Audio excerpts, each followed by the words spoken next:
This is an all-points bulletin for the time capsule episode of the Say Report. Sejan, are you out there? Please come in. He never really answers it, so I can't really give you an answer. I know, right? It's kind of weird. He just kind of like hits the button. He acknowledges. I think that's all he needs to do. I think that all he needs to do is hit the button, and then they're like, he knows. He'll come. He'll come for me. He hits the button. This entire movie is everybody just learning for Warren Beatty. And I think that's what Warren Beatty wanted. Hello, ladies and gentlemen, and welcome to an All Points Bulletin Say Report time capsule episode. I'm one of your host companions, Devin Decker, and joining me, my host companion and official Dick Tracy Jr. of the cast, Sejan Sarowik. Sejan? Can I be flat top? I want to be flat top. Well, you don't have a flat top. You know who you could be? Who's the baldest member of the Rogues Gallery of Dick Tracy? I mean, probably, well, they call him No Face in the movie, but I think there's actually, isn't it? It's the blank. The blank, the comics, yeah. In the comics, in the Sunday Funnies, I guess suddenly, now that you're hearing this episode, probably weeks away from the last episode we recorded where we talked about Shakespeare's legacy, you understand why I've had such a weird obsession with the Sunday Funnies.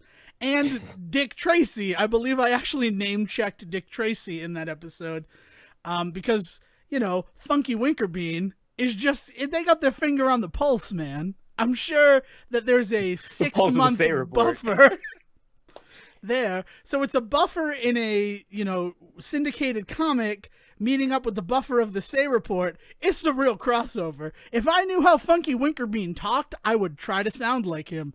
He probably talks like this. He's folksy, and he runs a restaurant. I'm Funky Winkerbean. Pepperidge Farm remembers. Pepperidge Farms? Yeah, they do remember. Pepperidge Farms never forgets. Let me tell you where there's not a Pepperidge Farms, Sejan. Las Vegas. Oh, man. That was a terrible joke. But better than 90% of the jokes in this movie. Ooh. Okay. So, if you haven't picked up on it, probably just from the title of the episode, we are doing a time capsule looking into 1990s Dick Tracy. And I don't want to turn this into a competition. But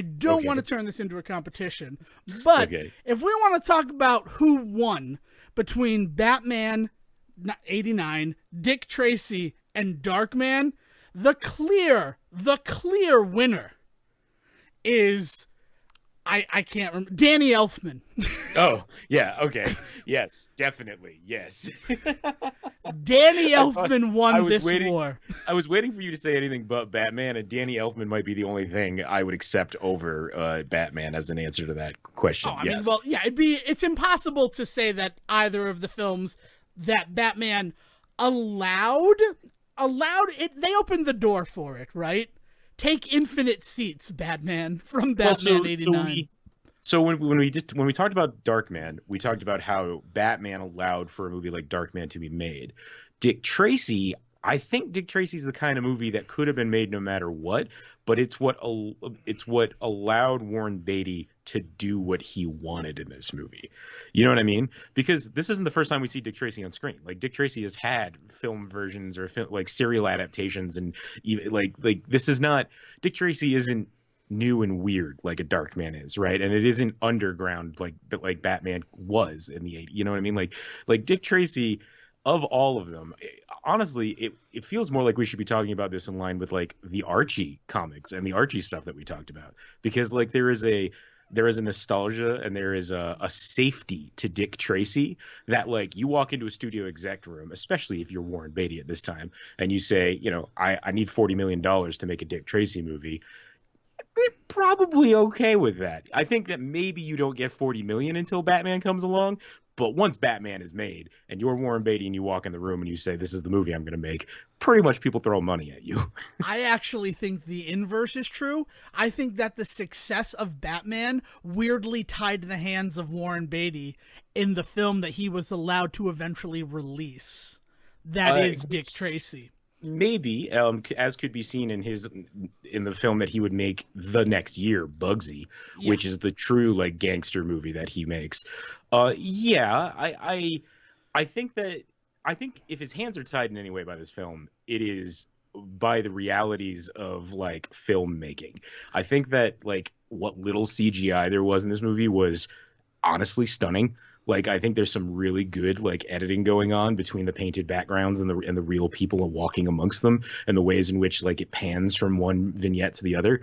And so like I think that he couldn't have done better that way. And then like the costuming is the same way. The costuming is pretty stellar for its time period. Some stuff now that we look at and we think is kind of goofy, but honestly, for the 90s, like for the 80s, really is when this movie's being made. It awesome work. So like, if his hands are tied in any way, it's just by the limitations of like reality of that time period. I'm when I say his hands are tied. The thing that I really focused on, because we talk a lot about wanting to see 4-hour versions of films, and Warren Beatty has done a lot of talking about how his Dick Tracy was going to be 2.5 hours long. Yeah. Like he had 2.5 hours in the script, and and after shooting, he was ready to edit that down into 2 hours and 15 minutes of movie. Mm-hmm. And I think that Batman '89 comes along and tells Hollywood, the people who are going to eventually release this film, ironically Disney of all people, right? Right. Because it's a Touchstone picture, but it was not always a Touchstone picture. So it actually also hews really well in line with the Mighty Ducks that we've looked at. Yep. But it's one of those situations where Batman '89 comes out, and it sees this huge success with kids. So I think they want to make it a little bit kid-friendlier because of what happened with Batman '89. And there's plenty of things discussed that were toned down in order to make it acceptable to a younger audience. Mm-hmm. But also, I think you look at the runtime of Batman, and if you're releasing a movie in the wake of it, nowadays, the runtime of Batman '89, which I believe is right around 2 hours. Am I wrong? Can you confirm that for me before I do this huge rant related to the runtime? 2 hours and 10 minutes. Yeah. So it's 2:10. And it was this weird thing back then where you didn't want to match the things that were successful. You wanted to try to make them snappier and zippier. So I can totally understand them saying, we don't want this film that is trying to appeal to the Batman people to be as long or longer than the Batman movie, because that will give people that time to compare it to Batman. If we make it go fast, they'll just live in the world. I mean, I honestly think because if there was a 2.5 hour version of this film, it would be unbearable. like the world that is created in the movie Dick Tracy is one that you can only be in for a moment before you really start to notice some of the cracks, and we'll talk more about that. But essentially, like we should lay out really quick like the storyline of this movie, just because it is so key to what like the genre and the style and everything else that happens. So you have Dick in this movie, Dick Tracy, the we're told hard-boiled detective, although I've got some issues with that even, but the hard-boiled detective Dick Tracy in this film, and his partner, both in life and somehow in solving crimes, Tess. Like, she's not in any way related to police stuff, but she seems to be there all the time whenever he's going through stuff.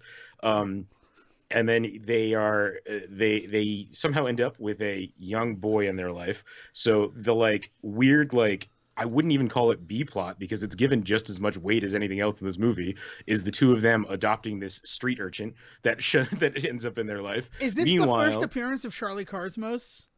Because it feels like it's the first appearance of Charlie Cosmos. No, I don't believe so. Well, it might be, because it's a couple of years later that he's with Dustin Hoffman in Hook. So let me take a look at him. It felt like, because Charlie Cosmos for me is Hook. He's Jack in Hook, and then he's the nerd who's looking to get revenge and can't hardly wait, and then Charlie Cosmos disappears. So I was very excited to have the Cosmos verse expand for me by watching this. So he does. Yeah, he does one movie earlier in the year called Men Don't Leave. I don't know anything about it. He ends up in Hook, Can't Hardly Wait. In the middle of that, though, he is also the son in the family in What About Bob? Don't Ah, forget that. yes. Yeah. I knew there So, was more. but like that's I mean that's his career. There's a couple of other things thrown in here that I have no idea what that is. Chained for Life. I don't know what that is. Where he is the character named Herr Director. um, uh, but uh, but yeah, yeah. So you have this entire plot going on where these two have adopted this child from off the street, right? But the other side of this is Tracy is going up against uh well, so he eventually ends up going up against Big Boy. What's the last name? Oh, Big Big Boy Caprice. yeah, Big Boy Caprice, and it is the ongoing battle between the two of them for the streets of L.A. No, New there's a York. name for the city. I wish I could. Yeah, Holmesville. It's Holmesville. Holmesville. So that's one of my other big complaints with this movie. So those are the two plots, right? Like Yeah. that's it. And both work out in the tropiest ways that you could expect because that is what like I mean in a lot of ways Dick Tracy is the trope in a lot of these stories.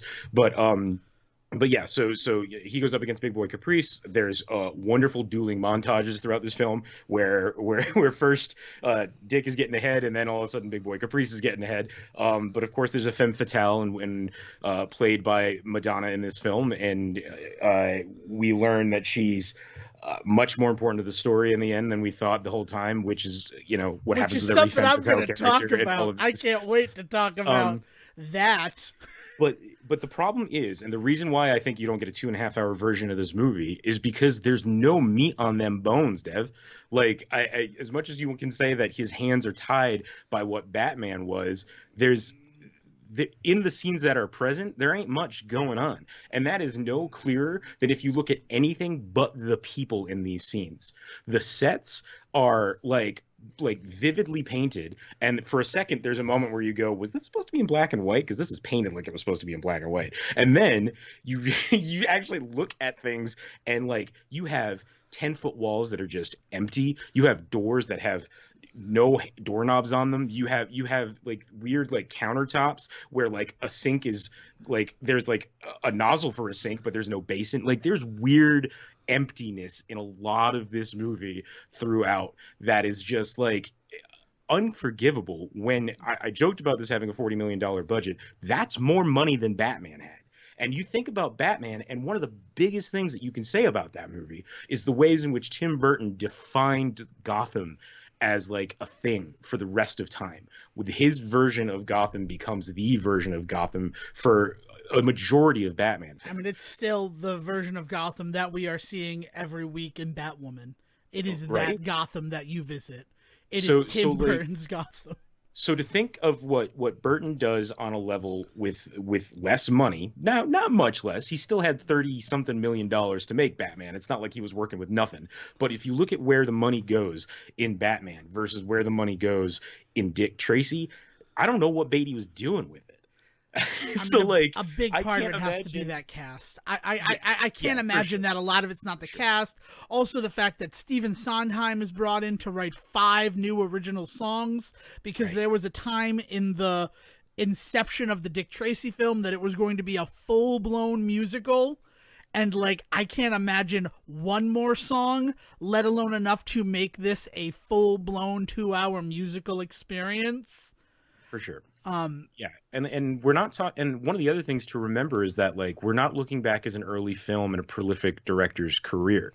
With Warren Beatty, he ends up directing 5, 6 movies, and and it's this and Bulworth are like the two big ones to talk about. And you know what he's talked about ever since is making Dick Tracy 2 and Bulworth 2. Like he had, like he's the well's done run dry for a lot of what's going on as far as directing for Warren Beatty, right? Like he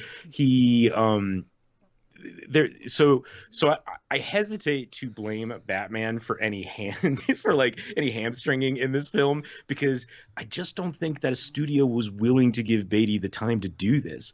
I mean, like, we'll talk more about like Pacino in this movie, but like the ways in which he basically gets fucking like ramrodded by Pacino in this film, and Al Pacino just does whatever the fuck he wants, is almost unbearable in some moments because it doesn't fit with what Beatty's doing in the rest of the movie.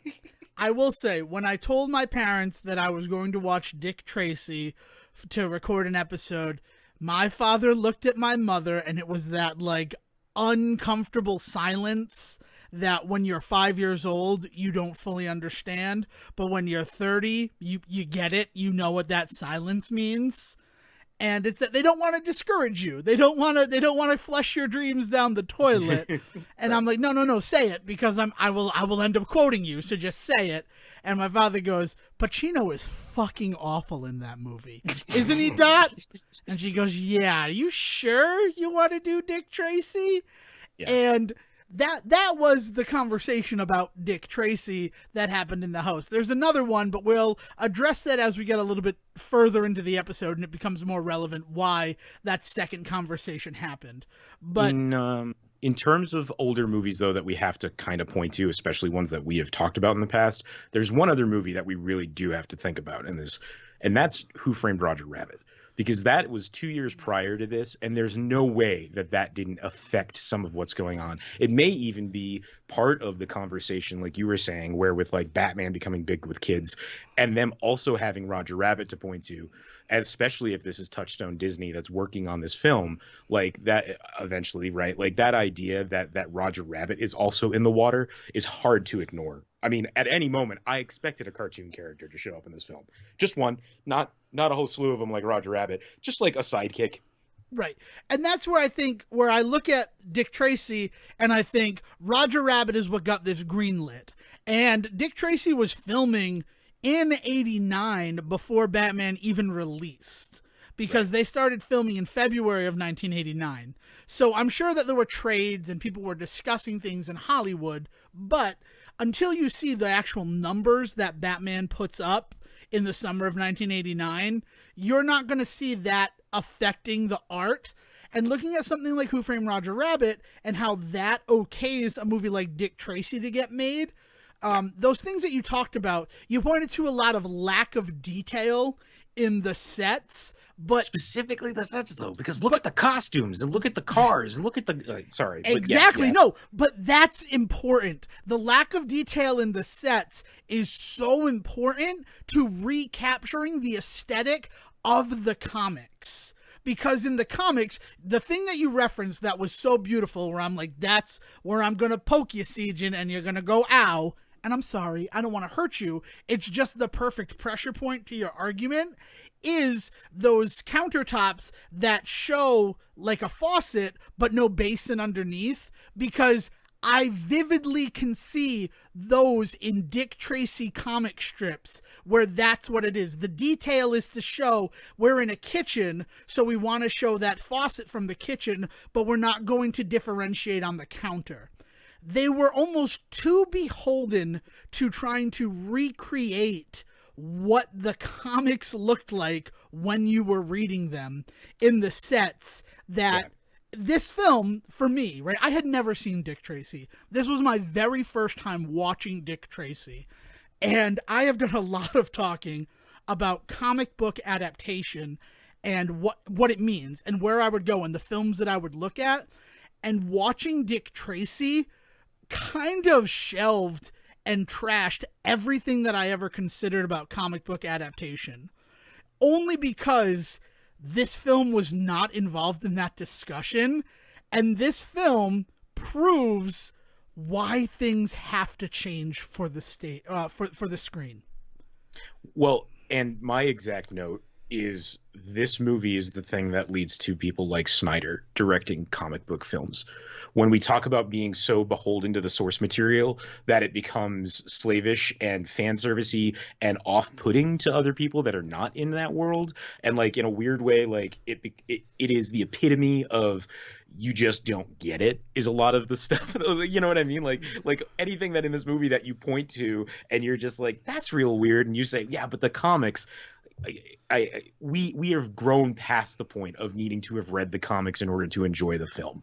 Do you know what I mean? Mm-hmm. And like, but that is the exact issue that I personally, I guess I shouldn't speak for everybody, but it's one of the few things that I personally struggle with Zack Snyder so much, is he is so beholden to the imagery of the comics, to the idea of what he like catches as he as he speeds through a Watchman, and that's what he puts on screen, is like, yeah, that's great, but you're missing everything in between, and that's what, and so like that works for no one, because as people that don't know the comics, it just looks weird, it looks unfinished, it looks like as I said, like off-putting. And anybody that does know the comics, they feel like they're getting kind of a rough like ride out of the whole thing, like they're being kind of shortchanged, because the things that people loved about the Dick Tracy comics wasn't the unfinished backgrounds. That's not what people talk about, right? What people talk about is the idea of the hard-boiled detective being on the funny pages, and like the idea that it was like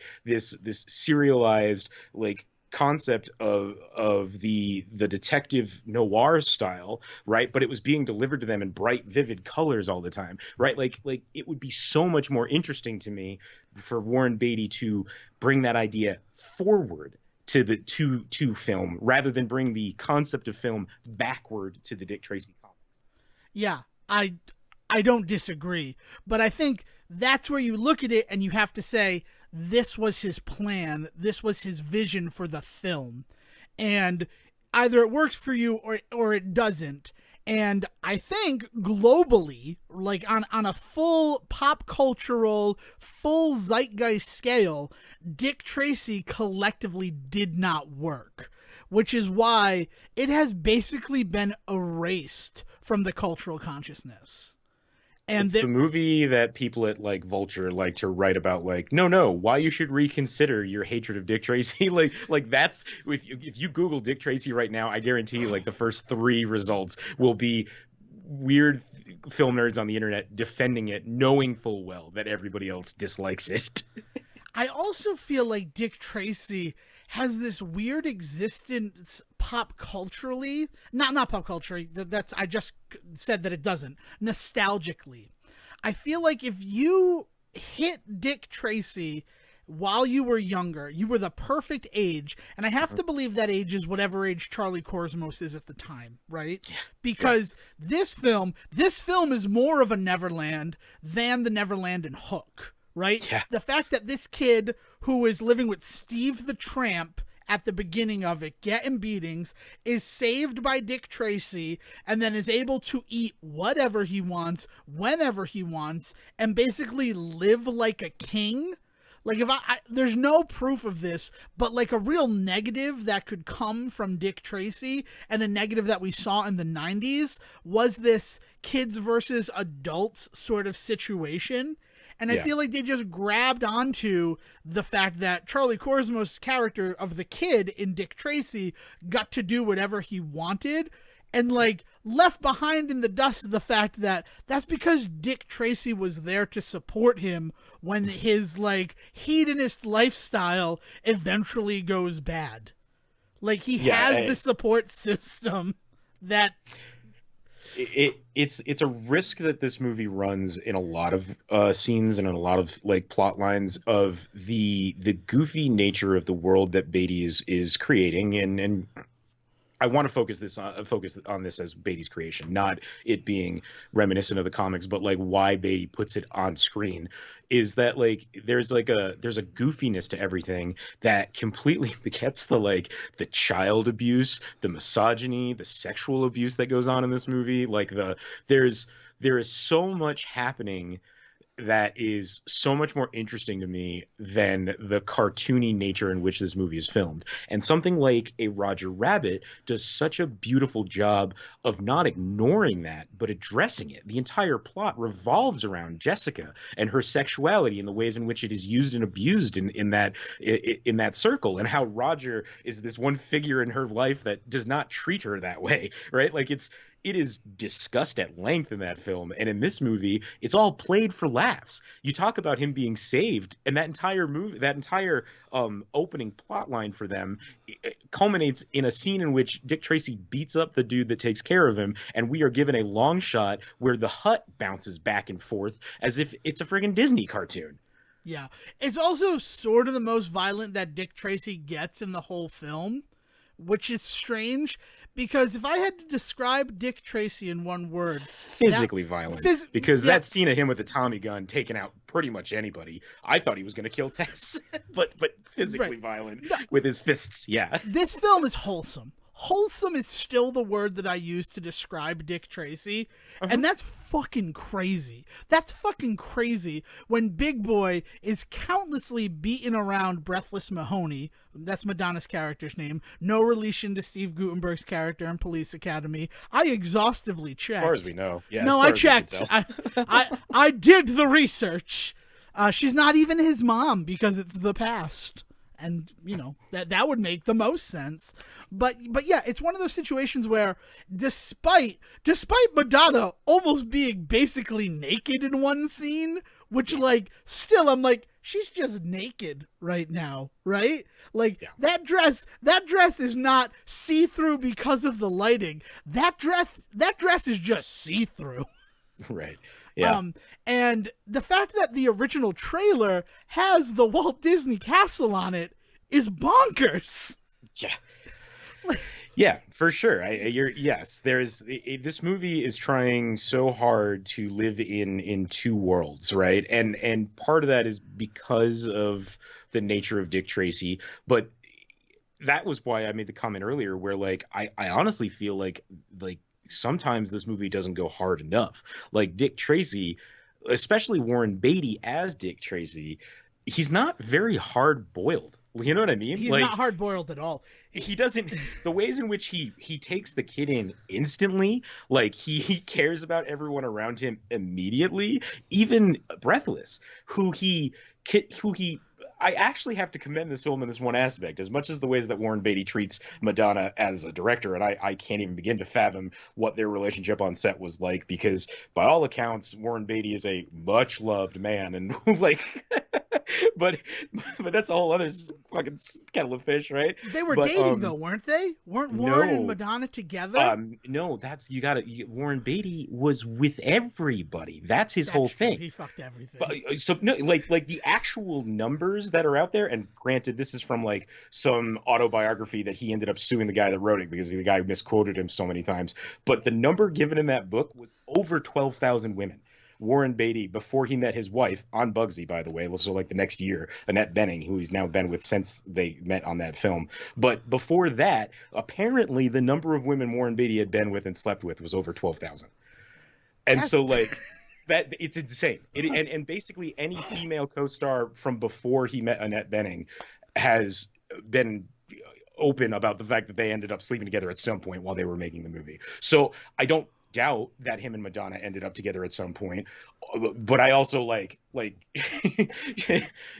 don't think it was anything ever serious if it did happen. Like, I don't know. I found a lot of trivia that said that they had been dating leading up to the film. And but then what does after dating the mean film. for a man that sleeps with what somebody? is it? Yeah, for basically the Wilt Chamberlain of Hollywood. I don't know. I don't know what that could mean. So yeah. So anyway, the ways in which he doesn't ever lead her on. He is always extremely upfront with her about the fact that he's not interested in her.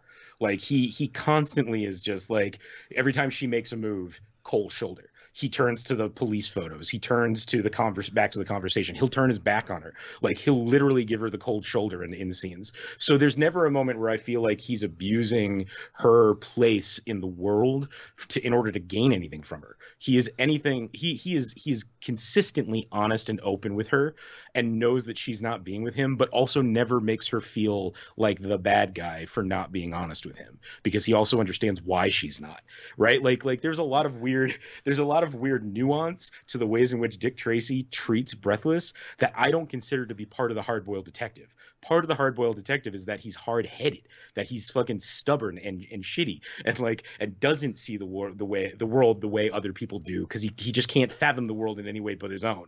And like, that's not Dick Tracy in this movie.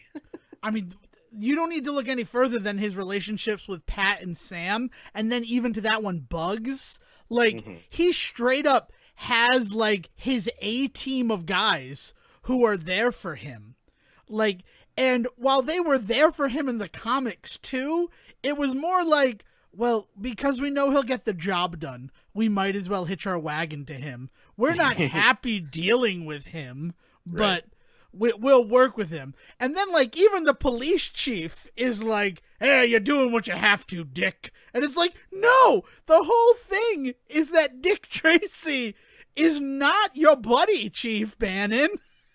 He's supposed to be the bad lieutenant, right? He's supposed to be the cop that takes things too far, and we're shown that he does. Make no mistake, he goes too far. It's just the difference is that within this world that Beatty creates, it's completely justifiable. Like, I wrote down that that Tracy is the worst he's just the worst, except that you then put him up against a guy like Big Boy Caprice, and suddenly he's exactly what you need. This movie does a very good job in justifying Dick Tracy being a terrible cop, but then to the point where it basically forgives him for being a terrible cop. The ways in which he treats Mumbles is horrific. The ways in which he handles evidence horribly. I mean, he ruins evidence. That moment he drops that earring into Breathless's drink in order to be like the haha, I got you moment, I found your earring at the set. He's ruined that evidence. At that point, like any leverage he had with that earring is gone.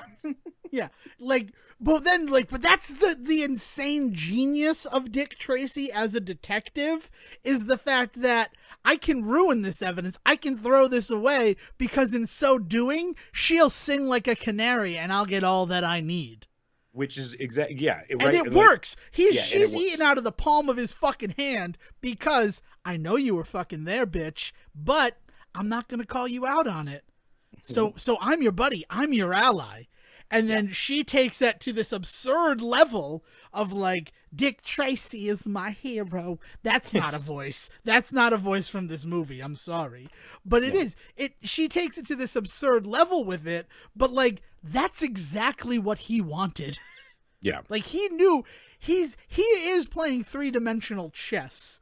I didn't want to go here so early. I say early. We're like half an hour episode. That's fine. But honestly, you put Dick Tracy against Batman, I think my money's on Dick Tracy. I mean, they must have met at some point, right? I imagine that they have. I didn't want to look into it. I just wanted to talk about it, and the fact that, because Dick Tracy would shoot fucking Batman. He would shoot Batman first and then ask questions later. And Dick Tracy is such a good shot. I don't care that every part of your body that is covered in bat suit is armored. I'm going to shoot you right in the mouth, Batman, and you're going to bleed out into your beautiful little bat suit. Yeah, it's hard for me to imagine Dick Tracy in the real world because there's so many consequences he would have to face that they go out of their way in this movie to show you he doesn't. Like anytime you think that he's going to get in trouble for this and that, like, you know, the ways in which he is wrapped up with Breathless throughout this film, and then his actual love interest for this movie, Tess, catches him, and you're just convinced that, I mean, there's no coming back from that. But he does. Like, he walks through so much shit and constantly comes out smelling like roses in this movie that it is unbearable. Sejan, there is a scene where Dick Tracy hides in cement so he can ambush the two goons what put bugs in the cement in the first place. His thing is, I'm going to hide in this cement, and then they're going to turn around and I'm going to shoot them. Like, no. That's a terrible plan, Dick Tracy. The actual sequence of events shows you how terrible the plan it is, because they show him release bugs, they cut away, cut back, and suddenly he's in cement. There was no reason for it. They hadn't caught him yet. Why did he do that? And then he goes to shoot his gun, and his gun is clogged because it's covered in cement. And he's just like, oh, right, cement. It's just like, yeah, jackass, what did you think was going to happen? And the next thought is, you're dead now. And then he's not. Yeah. And then also, what are you going to do? You have cement on your face. Exactly. Like, you die. That's what happens. You die. You don't have a chemical shower that can bust that off of you. That shit hardens, and you asphyxiate to death, Dick Tracy. You're a lucky motherfucker that does not kill you. Yeah. I feel like this is the kind of conversations that like people that are not as into superhero movies must have every time they watch like a Marvel movie or something, right? Like there's it's not that I never understood people that just don't like superhero stories. I get it. Like we all have those things that just don't click with us. But what I didn't really understand was how it was working, and now I think I'm getting a little glimpse of that. I still will never truly understand how like somebody cannot just sit back and just enjoy Peter Parker kicking the shit out of people for 2 hours, because that's my heaven. But at the end of the day, I have to admit, after watching Dick Tracy, that I got a little taste of that today as I watched this movie, and I was just like, this is unfair how much this guy can get away with in this world. It felt gross, you know. I mean, his plot armor is like, if you took Archer's plot armor, and Archer, like, historically has some of the strongest plot armor in all of, like, fictional storytelling. Yes. Like, it's the Archer armor plus 10 for Dick Tracy in this film. And Archer is super intelligent in the ways that it acknowledges it. This movie refuses to acknowledge just what a lucky bastard he is. Dude, and you know what is really, what takes the legs out from under this film, what just completely cuts it off at the kneecaps, is making the DA bad. Because at that point, everything that Dick Tracy does that is against the law is a white hat move. Yeah. And at that point, well, then he's doing the right thing, because the law itself is what Dick Tracy has to conquer. Right. Yeah, there is in the noir style, right? The idea that the laws of man supersede laws of nature supersede the laws of man. Sorry, right? Like that Yep. that idea that, but in that, we have to recognize what the laws of nature are for the particular story as it's written, right? So Humphrey Bogart has a very particular type of hard-boiled cop that has a very particular set of skills, but like a set of morals that he sticks to for most of his characters, right? Even in like Angels with Dirty Faces, when Bogart ends up playing the bad guy in that movie, like he's still there is still a moral code that is pretty consistent throughout all of Bogart's characters. And I'm not saying that every hard-boiled detective, every noir story has the same set of rules, but generally they set up what the rules are. Like the detective will say, like, I don't hit women and children. And so you know that if a woman or child gets in danger around them, they're going to go apeshit. And we as the audience are going to consider it justified because we were told where that line was before and they were stupid for crossing it, right? I feel like with I feel like with him, the rules are constantly changing. They're never quite clear, and no matter what, he's always in the right. Like the situation always changes the rules to make him look like the good guy, and that's not fun. That's not the point. We're supposed to feel this idea of, it's fun to watch a good guy go bad. It's fun to watch the guy that we know is right still have to resort to dirty measures in order to to succeed. And that is why we love the noir genre. It's where it gets its name, the darkness of which the noir genre is known for. And this movie's refusal to ever go dark is so counter to its love, or at least love letter to the noir style. It is mind-bogglingly confusing.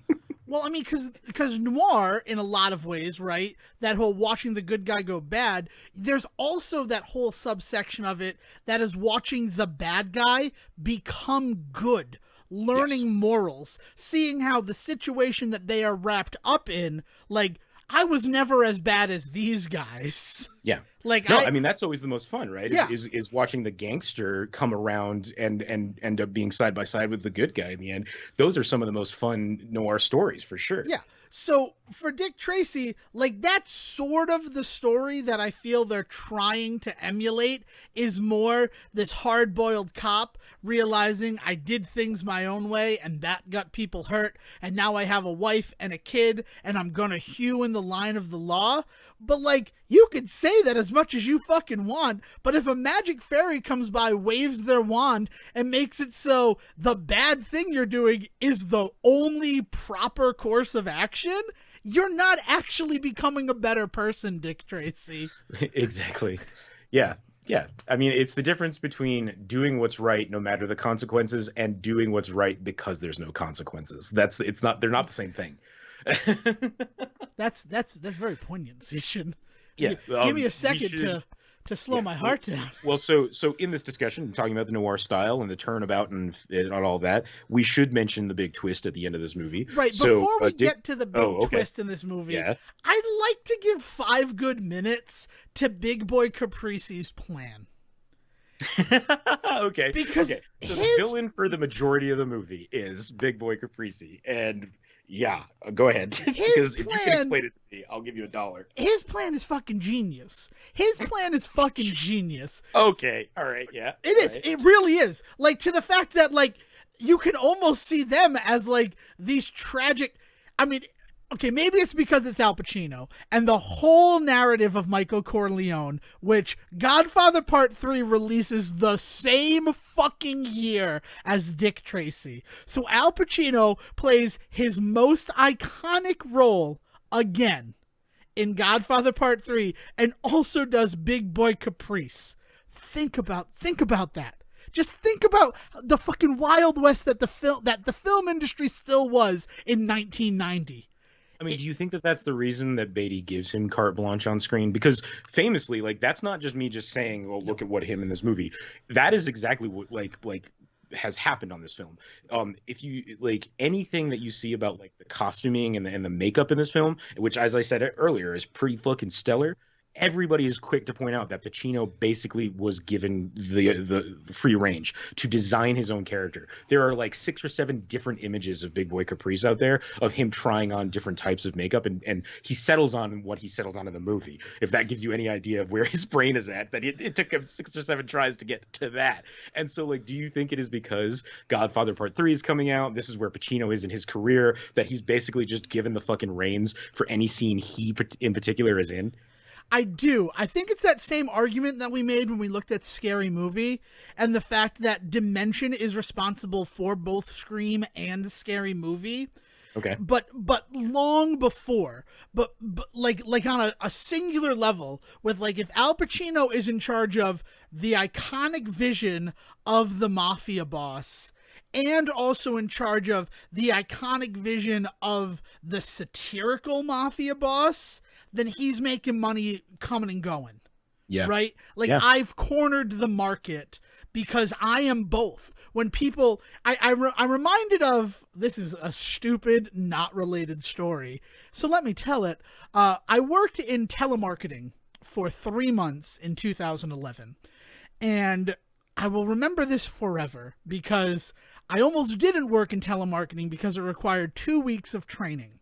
And after I'd been there for 2 months, the guy who sat across from me, we were on break together, and he said, I need to ask you, in your training class, who was like the best? Who was the person who got the highest score on all the quizzes, who, like, you knew that this job was perfect for them?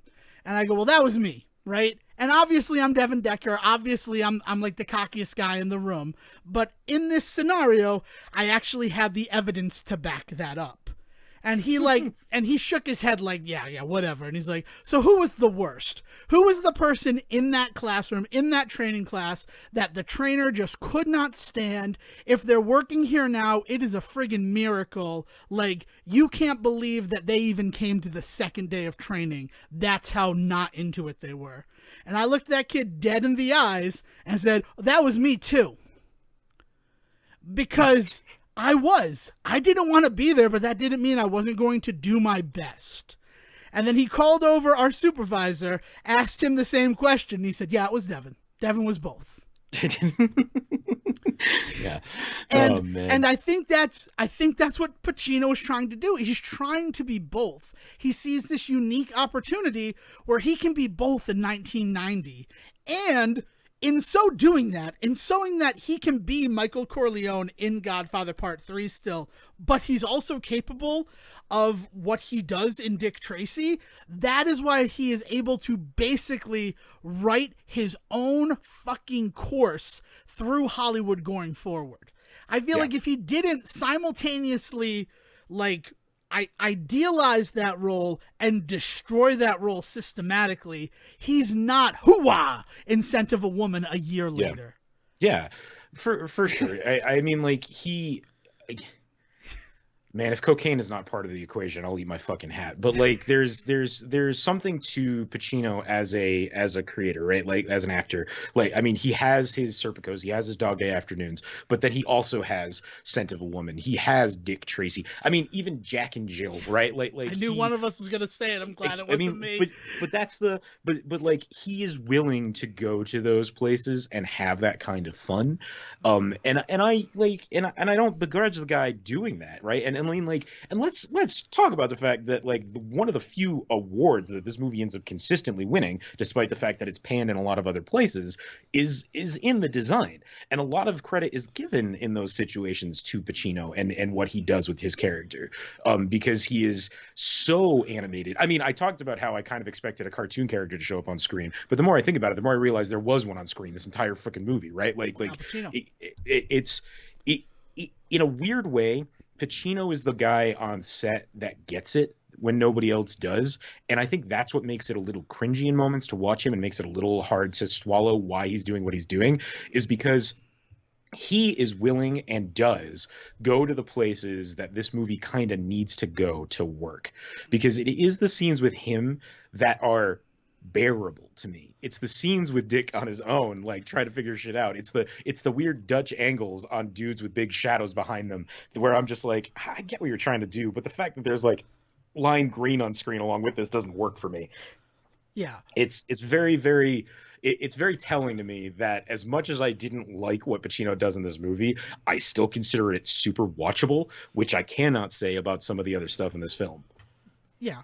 And but to go back to we got so derailed from me wanting to talk about Big Boy Caprice's scheme, but now that we've said all this, a thing that I want to touch on is if instead of him trying to be Big Boy Caprice and he were a new character, that would have completely changed this film for the better. If he comes in and he knocks out Lips and he knocks out Big Face and he knocks out Big Boy Caprice, and he's a new fucking gangster for the new generation. He is just like technically the 30s, right? Because they're trying to recapture what Dick Tracy was in the 30s.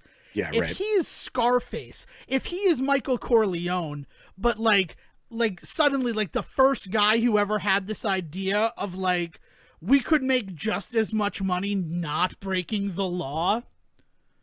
Like right. I mean, it is The Godfather, right? It's the idea that we're gonna go legit. It's still not gonna be great, but at least we're not gonna be in danger of losing our millions every day, right? And like that idea of him wanting to go legit and realizing that he's the only guy that's got the balls to like do the more illegal shit that's going to require to make it not so illegal. Like, he's a much interesting character than if he's trying to emulate this one figure. Right. I just don't think this movie works when it's trying to be subtle. I guess is really what I'm saying. Right. And it's the moments when this movie is not subtle that it's at its most fun. And the problem is that there's too many moments where Beatty tries to be subtle. And that comes from the fact that he is a student of Stella Adler. Yeah. Like he is straight up out of the street. Like he is straight like No. Time out. But, I want you to make this point, but I knew you were going to bring up Stella Adler and like I hate it. This is what I hate that we both have theater degrees the most. But is because it is. No, it is. You're not wrong. But it's like those are the things that I want to just purge from my mind that I know are there. So continue. I'm sorry. This is a huge interstitial, but yeah. From everything we know about Beatty, he probably also slept with her, but definitely. He actually straight up was in class with Stella Adler. So he is learning this style of acting, and this is key because what he is learning is the style of acting that like Brando and stuff and those guys are trained in, right? And there's a very distinct shift in the 70s away from that type of acting to the more the more comfortable type of acting we're talking about now, right? But that idea that with Adler that like you have to put on a costume in order to truly feel the character, the fact that like you really need to consider the circumstances of the moment within the play, because you've never been in a car accident, you don't know what it's like to be in a car accident, so all you can do is you can think about, well, when's the last time I broke my leg, right? Like those kinds of questions are the kinds that Beatty really focuses on.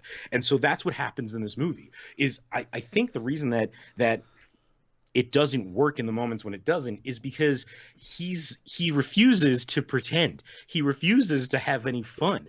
Everything has to come from a place of reality for him in this world that is so fucking unreal. And then you have Pacino, who is not that. Pacino is just like, I've never done this before, let's try it. And it's just like, okay, man, like right. So it's the juxtaposition of those two things in this movie that are so on display for me now, like watching it. Yeah. And it is because Big Boy Caprice's plan, finally getting to it, is rather than rob banks and also fight against each other, if we come together and form a corporation and figure out a way that we're getting paid on anything that happens in Holmesville, we will become millionaires. Because 5 cents from a pound of hamburger and 10 cents from a haircut, which they nailed that, right?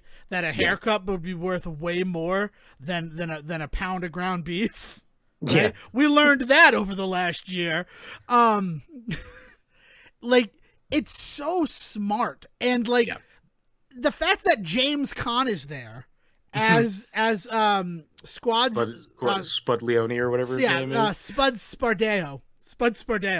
As Spud Spardeo. First of all, these two finally being reunited is crazy because you know that Sonny can't come back for The Godfather Part 3. So like that scratches that itch of seeing Michael and Sonny together again. Of course, if Sonny were alive, he would disagree with Michael's whole we need to make the family legitimate Sonny. Because Sonny likes the power that comes with the fear. Where like Michael just wants to have money and provide for people. Yeah, Spaldoni, by the way, that's the name. It's Spaldoni. Okay. Who's Spardeo? Why is that a name in my head? Spuds McKenzie. Spuds. The original party dog. But yeah, just like, so you have those things, and there are those people, like, and those are the people that Big Boy recognizes need to be taken out. The people who are in crime for the thrill, not for the reward. Those are the people I need. So well, he knows it so well that he pre-plans to kill Spaldoni even before he gives him a chance to do them. He's not wrong. No, again, he's not. Nobody in this movie is ever wrong. But it's so interesting because the character that I'm more interested in, the character whose story keeps me invested, is Big Boy Caprice. And it's so weird in this film that perfectly recreates Dick Tracy's kitchen and perfectly recreates the entire rogues gallery that the main villain is the only one that has any sort of difference, but we're still going to call him by that name, that iconic name. Yeah. Like it's And it is because and the only reason that he has anything that is a spark of something new and exciting is because it is Pacino and it is this time in his career when he's allowed to just go fucking nuts, right? Like it's I also wonder if some of this stuff about the idea of like corporations and banding together and it's still being crime ridden, all this stuff is like Beatty is like, in addition to the Adler stuff in his history, also has a very vocal history in things like communism and like and anti-capitalist like behavior and very big in politics.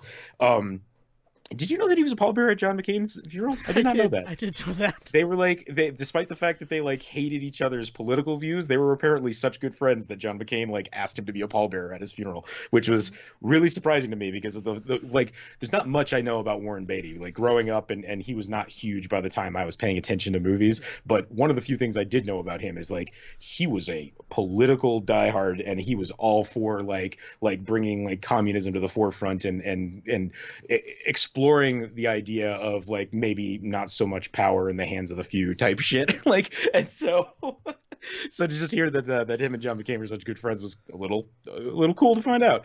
For me, that's because of I didn't know anything about Warren Beatty. I will say that. I will admit that like straight up until I saw Rules Don't Apply, which I feel like I talked about on this show because it was the most awkward film-going experience ever because two people got into a balls-out domestic disturbance 10 minutes into the movie.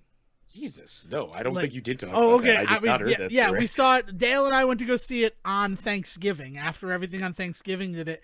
And like 10 minutes into the movie, screaming, and you could hear like just the flesh on flesh of blows. And then the two people run out to separate sides of the theater. And like we just sat there and tried to watch this Warren Beatty movie about Howard Hughes. Yeah, Jesus. Afterwards, About an old aging man trying to sleep with a young starlet, if I remember correctly. Yep, because the rules don't apply to Howard Hughes or Warren Beatty. And then later that same year that came out, we had the whole Moonlight debacle with La La Land that has been not his fault, by the way. I know it wasn't his fault, but it's just been flashing up in all of the like remember when shit that I see. And I'm like, yeah, I mean, like, honestly, one of the few times I ever thought about Warren Beatty being super on the ball, because you remember in that moment when he opens it up and then like doesn't want to read it, and I believe it is it Faye Dunaway that's on stage. I think it's Faye Dunaway. Yeah, it's Bonnie and Clyde. It was Bonnie and Clyde. Yeah. She's like, "Oh, stop playing, Warren," and like grabs it from him and reads it, and you can see the look on his face, like, I wasn't fucking playing. That's not right. No, this is wrong. Like Warren Beatty very much in that moment was just like, I am stepping away from this. And he did. And that was the thing. Because Warren Beatty, maybe Dick Tracy's plot armor is actually Warren Beatty's plot armor. And he can put on as many costumes as he wants, but he cannot shed the plot armor of his own life. Yeah, man. It's nuts. So, but yes, sorry. Back to Dick Tracy. So the big twist at the end of this movie, right? And so Bugs is not Bugs. Big Boy Caprice is the villain of this film that we were watching the entire time. And as you mentioned, like super intrigued by that. I have to say, I was also very invested in Breathless, and like I think that Madonna puts on a hell of a performance in this movie. Like everything else going on around it is almost not fair to her because she is doing something in this film that I don't think she ever pulls off again on screen. And this is as somebody that like kind of really likes Evita, despite knowing some of the issues with it, not least of all her acting. But I think this is the movie where she actually shows some chops. Yeah, she and so like you're really invested in her. Sorry, go ahead. No, what I was gonna say is that like I had my experiences with Madonna was The Next Best Thing, which was basically a movie made to sell her cover of American Pie in the year 2000. Yeah. Which is a film that I've seen many times. And I do what she does in that film. Like, if I didn't know it was Madonna, I certainly wouldn't have thought, oh, that's Madonna. She does a good job in The Next Best Thing. That's the film that we actually might have to look into later on for this show. I'm going to just be honest with you. I think the big thing for Madonna, the thing that really kind of puts a crimp in what could be a potentially great acting career for her is the movie she ends up making with Guy Ritchie. And like, you know, they're madly in love and they make a movie together, but like famously it is one of the worst movies of his career, and it's not a great example of her acting. I can't even remember the name of it, but it's some island romance movie that he directs that she's in. But like, so there's... Well, then I was going to say, and it's that for me, and then League of Their Own, where she is just a fucking... First of all, I hate A League of Their Own. We've never gotten into it on this show. I am not a fan of A League of Their Own. And we could talk about that sometime too, because I have no issue revisiting that film and why it does not work for me, despite everything being in it that should. But that is the film where I think about Madonna as an actor, and that is just unfair to her. And I am admitting that it is unfair to her because that film is unfair to her. So seeing her and Dick Tracy, like, actually, like, commanding the screen and them, like, stealing focus from Warren Beatty and Al Pacino was insane. Like, I have a newfound respect for Madonna as a performer up and down that did not exist before I saw this film a week ago. I was legitimately concerned for her in some of those scenes with Al Pacino. Where I could not tell if what she was doing was acting or legitimate fear of Pacino. You know what I mean? Like well, we all have a fear of Pacino. Let's just be honest. I just I honestly could not separate myself like from this idea of like that, specifically the moment after the rehearsal when it's really, I think, the first time that we see him hit her and she has that tear that comes down her cheek. It is spot on perfect for the movie. And I can only fucking hope that immediately, as soon as they cut, her and Pacino had a moment together to like get over that, because it was hard to watch. And it is all because of the look on her face. And there's these moments throughout the film where she is playing Dick, right? Like she's playing Dick Tracy, and he knows it, and she knows he knows it, and he knows she knows it. Like that between the two of them is not only super interesting to watch. Again, some of the best stuff in this movie are these subtle moments where it's just looks between the two of them and stuff, right? But also, like, it is such a testament to her acting ability that, like, I am engaged in just the two of them just looking at each other and breathing. Like, and you know, Warren Beatty, that's not as big of a surprise because the guy is who he is, right? Like he's been acting for, at this point, 30 years and will go on to act for another 15 after this. But like for Madonna, it's unexpected. And so like there are definitely moments when I was rewatching this movie where I was just like, man, I really wish the rest of this movie was better just for her sake. It is unfortunate that her performance, as strong as it is in this film that by all accounts has been left in the past. Yeah. Yeah, because the big twist at the end of the film is that she is the blank. It is revealed that she has been in a mask the entire time and manipulating events behind the scenes, to honestly to get out from underneath Big Boy's thumb. Like it is an escape story for her. She is not trying to take over the business. She is though. I want to believe that, but there's and almost isn't so much as, I will say this, she is trying to take over the business in so much as she thinks that's her only way out. She has seen around her that like crabs trying to get out of a fucking pot, the only way is to step on everybody else. So to her, it is an escape story, but I mean, it's like watching The Godfather. It is honestly like watching The Godfather and knowing that, like, yes, he's doing all of this terrible stuff and taking out all these people around him, but in his eyes and in the audience's eyes, it's the right move, right? She has the better noir story in this movie than Dick Tracy ever does. Yeah. And honestly, that's sort of the inherent secret of Dick Tracy, is that Dick Tracy is Dick Tracy, but the reason you're reading Dick Tracy every week is to see the bad guy. Like that's sure. why they're so vivid, and like Prune Face has a prune face and Rodent looks like a rat, because like it's just stupid little puns that then can be animated, and it's funny to see how that's going to happen every week, because Dick Tracy is just going to be Dick Tracy, and you know he's going to win in the end. I think it's not fair that Warren Beatty doesn't have to have anything on his face in this movie. I think he should have gone full out for Dick as well. I think he should have had the nose. The nose and the chin. Yeah. I think they should have built his chin out as well. Like I think they could have really, honestly, what I think of Marv? Sin City. Yeah, Marv. Exactly. Like they should have really given him that literally chiseled look of like rock face. Yeah. I think it would have gone a long way too. It's so strange, the people who, because there are just like random side characters who also have the makeup, and that goes a long way to building the world of Dick Tracy. The fact that it's not just good people have good looks and bad people look like fucking freaks. That's awesome. That's an awesome way to build the world. But the fact that he doesn't also have, like, because Dick Tracy, he got that big wide nose and he got that chin. You're not wrong. He looks chiseled out of rock. And that does a lot of the work for him being a hard-boiled detective, is the visual. What you just said, though, right? Like, think about this, and this comes back to, as much as we cringed at it when I said it earlier, but this comes back to the Adler stuff. Yeah. He's not thinking about it in this way, but imagine if there was a concept on the table that anybody that is quote-unquote evil in this movie is going to be heavily done in makeup, anybody that's not evil isn't, and Dick Tracy is in a subtle amount of makeup because he is something in between. Boom. That suddenly tells a visual storyline that the rest of this movie never cares to tell, right? That would do so much heavy lifting for, like, getting you invested in the film. Right. But no, he gets to be the most handsome motherfucker on screen, and everybody else gets to be ugly. Jeez. Like even someone like Mumbles, right? We haven't talked about Mumbles.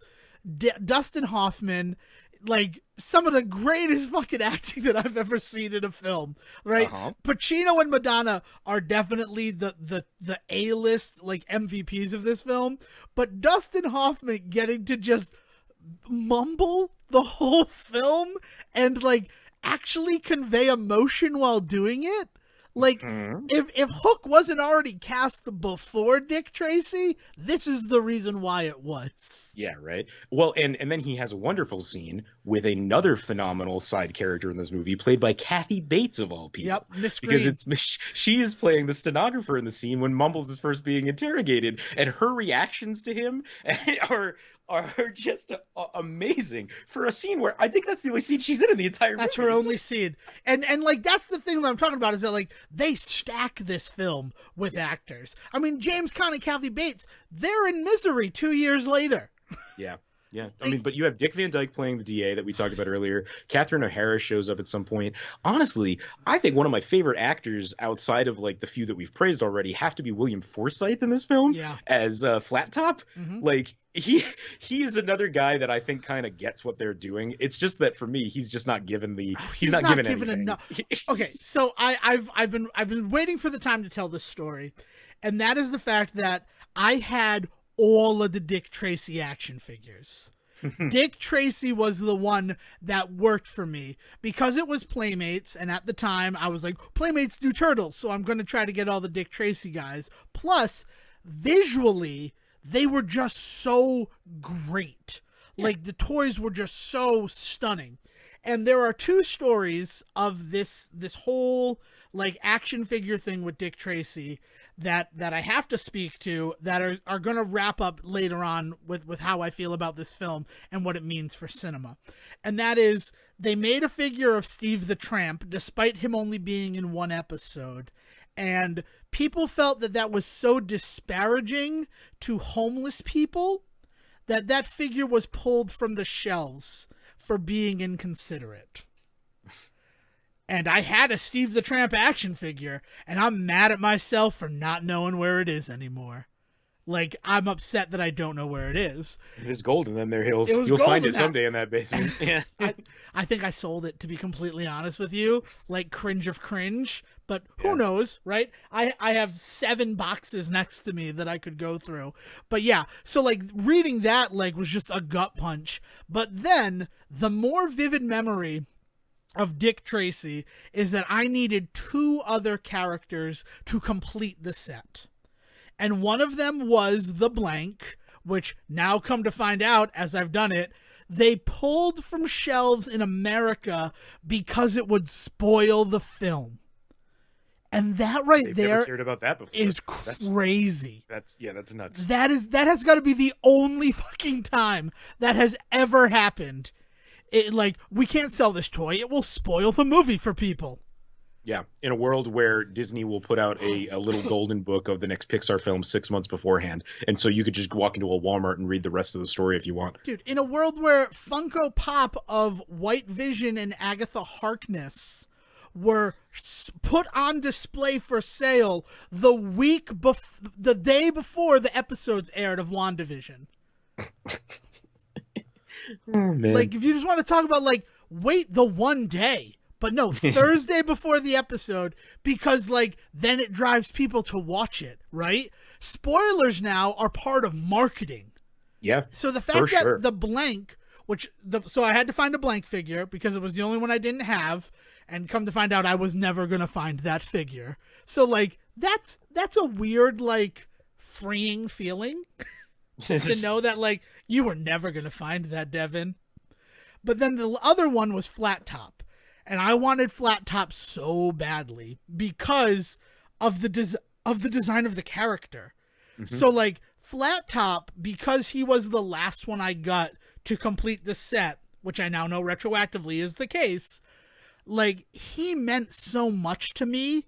And whenever I played with those Dick Tracy figures, he was the guy that was in charge. Because they didn't do a Big Boy Caprici action figure. Like, for some reason.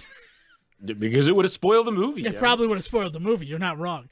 So he was the guy in charge, which really makes sense when you consider he's Big Boy's number 1. Like, he's his Riker. It's him and Numbers, kind of. Okay. Yeah. Well, because Mumbles gets taken out so early that he slides into the role.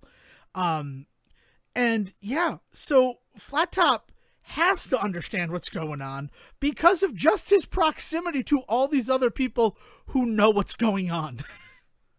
John Forsythe has to be like, all right, Pacino, what's going on here? What are we doing? Yeah. And he's like, oh, this is what I'm doing. You want to get on board? For me, it kind of speaks to almost, I wonder how much more of a fan he was than some of the other people in this. And I don't mean that to be like, oh, nobody else got it. But that idea that like he's having fun in a way that even Pacino is just having fun being Pacino. Yeah. Forsythe feels like he's having fun being in Dick Tracy. Mm-hmm. There's a very distinct like joy that he clearly has being like Flat Top and being this kind of like one note villain, and he does that a lot. I mean, like we're talking about a dude that ends up in a bunch of Rob Zombie films later, and like being in 3 to Hell or whatever that one is. Yep. And he has fun whenever he works, I think maybe is what it is. But there is just something about the glee and like his giggle as the character and stuff that again was like really interesting and fun to watch. It just wasn't on screen enough. Yeah, because all of the fact of the matter is, if you're one of the Dick Tracy rogues, you gotta think of that as like the greatest moment in your acting career. Yeah, I don't care if you go on to win 1,000 Academy Awards for acting. Like, getting to put on that makeup and just be fucking crazy looking in this film, that you should be like a kid in a fucking candy store. The guy who plays Pruneface, I would tell everybody that I played Pruneface if I played Pruneface in a film. For sure. Like, it's like, how could that not be the coolest thing, especially when it's so much practical makeup going on, where like this is the last bastion of old school Hollywood filmmaking. You know, we talked a lot about people in makeup and out of makeup and what that means, but honestly, one of the characters that I would have loved to have played, and it was a shame that he didn't have more makeup on, was 88 Keys, with Mandy Patinkin playing 88 Keys. 88 Keys doing a duet with Madonna. Suddenly I understood why everybody's like, Mandy Patinkin could sing, and I'm like, well, he was good in like the Mr. Show movie. I can't think of Run Ronnie Run. Yeah. You all be brutalizing me. Like, he was good there. I get it, but like, watching him play 88 Keys, and it took me so long to realize that it was Mandy Patinkin. Yeah, no, it's because he didn't have any facial hair and the hair was cut short. Yeah. Like it is so not what we think of when we think of Mandy Patinkin, especially at this time when everybody is thinking of Inigo Montoya, right? Yeah. Well, like it's and it's like the first time I saw the piano player, I'm like, that's not Stephen Sondheim, right? Because that'd be cool. But then like, no, but he kind of did his makeup like Stephen Sondheim, like, sure. Like to this point where like you would look at it and be like, "Is that you, Stephen? You gonna sing some Pippin right now? You gonna do it?" Nah, I'm just playing. Oh man. Yeah, it's I don't even know. I had fun watching this movie. And I can understand why if you saw this film when you were younger, like at the perfect age, you connected with it the way that I have met people who have a connection to this film. But it is something else. Yeah, I wish I had the Viewmaster collection for this movie. I think that is the perfect way to take in this film. I think that there's a good number of visual things that are worth seeing in this movie, and there's a good couple of moments that I would point to as like good movie making, but there is not enough in between all of that to make it worth the 1 hour and 45 minute sit down that it is, right? Now, that being said, if I was sitting around drinking with friends, maybe like it might be the kind of good, like I say this on the day when we learned that the Alamo Drafthouse filed for Chapter 11, but it would be a really great midnight showing at the Alamo Drafthouse, right? With like people throwing stuff at the screen and things like that. Like it hits a sweet spot for me that is not necessarily, I wouldn't call it a good movie, not one I think I'll ever watch on my own again. Did it for this, and I'm glad I did it for this, but never again. But if somebody sat down at a party with me one time and they were like, "Oh man, Dick Tracy is only like 10 minutes in. Do you want to put it on?" Well, yeah, hell yeah, put Dick Tracy on. Yeah, of course I do. We missed the most boring part of Dick Tracy if it's 10 minutes in. Because it opens like old school Hollywood. That's the really crazy thing too, is that they do the full like credits beforehand. Dude, big motherfucking Batman energy at the beginning of this movie. And that's why Danny Elfman is the true victor. Yeah. Because he took these two movies. And also, I feel like we haven't looked into the Darkman of it all. Like, there is really something to be said about the fact that Darkman is this disfigured creature for that entire movie. And, like, rarely do they shy away from it. Yeah, no, I mean, again, much more interesting to watch this hero that is greatly disfigured, and it is something that is part of his character and felt by his character, and that's just not any, like, there is so much more depth to him in that movie than there is at any point for Dick in this movie because of it. But yes, the two big Batman moments for me in this movie are this opening and the jump through and the jump out of the windows. Yeah. When he jumps into a room and gets locked in. And the hero of our movie, for 5 minutes of this film, in the middle of the climax, is just locked in a room. And then he seesaws out of it. Leaving that other guy like, Pat, I'm sorry, Pat Patson. You're in that. You live here now. We're not coming back for you. You wear too much green, Pat. We talked about it. It's big Batman. My favorite moment in this movie, like that feels like a real just poke in the eye of Batman, is when he's outside of the meeting of the minds of all the mafia guys and he jumps off the balcony into the lamppost, and that lamppost just shakes in a way that, like, that lamppost, that's fake. That's set dressing. It almost is like it wasn't really meant to take his weight, and he just decided, I know, I'll jump on that lamppost. And he smacks his face into it, too. Yeah. Like, it's just so good. Like, it's one of those, like, moments where that wasn't supposed to happen, and I'm super glad that's the shot you went with. Yeah. There's man. There's also that moment where, like, it turns into a chorus line. For like 15 fucking minutes, Sejan. Big Boy wants to be in that number, right? Yeah, like that's the secret. That's the subtext of that scene, is that he wishes he was one, and he doesn't want to be Madonna. He doesn't want to be Breathless. He just wants to be one of the showgirls. He just wants to be in the chorus line. Yeah, he wants her to shine, and he wants just a little bit of that radiance upon his skin, and it's so.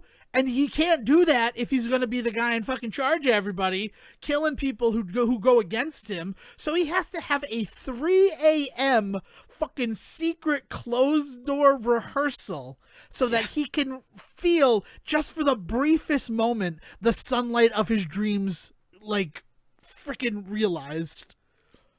And then it's even more crazy that, like, Dick Tracy busts in at 3 a.m. to be like, you're under arrest. Like, why are you working, Dick Tracy? It's 3 a.m.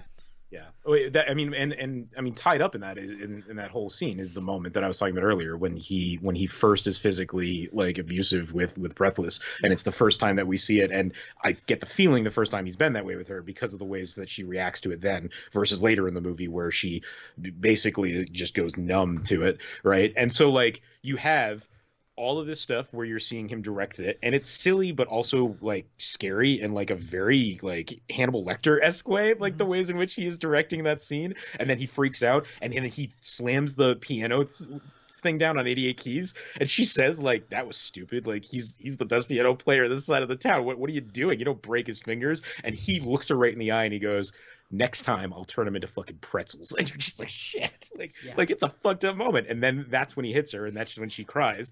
And then Dick Tracy breaks in. It's that scene is so emblematic of the rest of this movie, because it is just all over the place. It is that film in one. It is that film in a capsule. The time capsule of Dick Tracy is that scene. Because it also speaks to just, there's so much character development in that moment where, like, Big Boy, for her, but not for Dick. Well, not for Dick Tracy, because Dick Tracy is not the main character of this film. I'll say it. Yeah. Dick Tracy is basically just the choo-choo train for the plot. Dick Tracy moves things along, but, like, you see Big Boy at his most vulnerable when he's trying to just be a showgirl.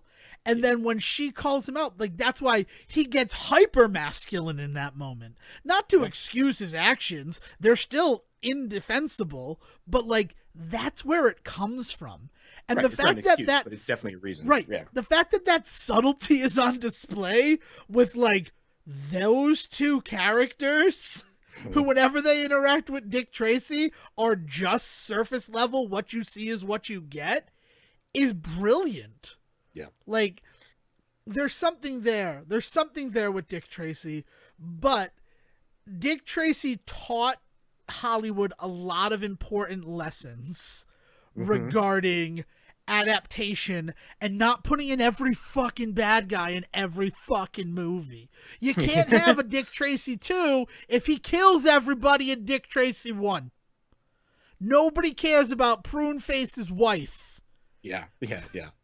I agree and disagree. I think it also showed ways in which you can bring in those types of characters, because I think that if it was more like those characters showed up for something like the table scene, it's much more of a fun, like, unexpected moment where to see, first of all these guys in costume show up, but also if you're a fan, you get to point to them and be like, oh my god, that's Pruneface, right? Like, oh man, that like you can pick out all of these different characters that you remember, but they're not there the whole time. It's not in your face the whole movie, right? And I think that is I honestly think subtlety is the biggest thing to be learned from Dick Tracy, specifically because it's not on display enough. Do what they say, not what they do. Or don't do what they say, do what they say underneath the, like, that thing that you kind of get. That subtextual lesson is the one that we need to learn from Dick Tracy.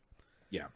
And you talk about the Viewmaster, and I need to talk about another thing related to Dick Tracy, and that is the only sealed in box, complete in box NES game that I own is Dick Tracy for the NES. Oh man. Because I mean, the Irene Ryans, right? They took place right outside of the town where I was born, Leominster, Massachusetts. They take place outside of that. And even though they never sent technical people to the Irene Ryans, which I don't know why, because they still brought the people out to judge them, and we could get accepted into them, but then you or I would be like, we're only going to send actors and directors. Yeah, they were like, you can go if you want, but you got to pay your own way. Was essentially their like attitude. They openly encouraged you not to go because we don't want our school to be known for that. But fuck you, I'm going. So I went to the Irene Ryans, mostly because it was my hometown. It was where I grew up. I've taken you there. We've gotten the wings. I hope that we can share those wings again, Sejan. But it's one of those situations where I went to the old video store that I would go to when I was growing up, and there for sale at the bottom of a rack was a complete in-box copy of Dick Tracy for the Nintendo for $5.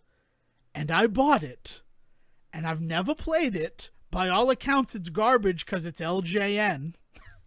I have some friends who like speedrun that game, and I wouldn't even want to begin to think about speedrunning Dick Tracy. But like, Dick Tracy for me was those action figures growing up, and then as an adult finding that it was still discarded and unwanted in 2006, Sejan. Yeah. 2007.